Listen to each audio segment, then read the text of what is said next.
Yeah.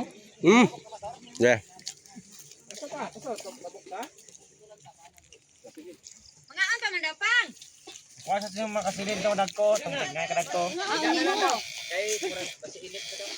Basi init na daw niya. Tapos pag busog na daw sila, bakit tamaron na daw sila. Dali lang, baka mahulog ang cellphone ko. Wala na. Wala nang vlogger. Ano mo pastora? Ipalo pa ka. Wow. Ako pangalan ng God. Vlogger ang ko niyo.